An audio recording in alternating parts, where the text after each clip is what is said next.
Sana po marami sa inyo o higit sa lahat, sana lahat po ng handog na trabaho makakuha po ng ating mga nagsisilahok sa araw ito.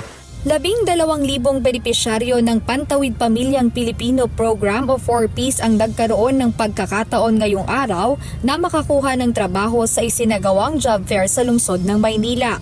Ang trabaho sa Bagong Pilipinas Job Fair ay handog ng Office of the President, Department of Labor and Employment, Department of Social Welfare and Development, at Department of Agriculture. Nasa 6,000 job vacancies ang alok ng higit 70 employers para sa ating mga kababayan na nagnanais makapasok sa trabaho gaya ng housekeeping, warehouse o factory worker, customer service, transportation-related jobs at iba pa. Taimtim din po ang aming pasasalamat sa pribadong sektor. Higit sa lahat ang mga participating employers sa pangunguna po ng PALSCON sa kanilang tulong at mga alok na trabaho para po sa inyong lahat.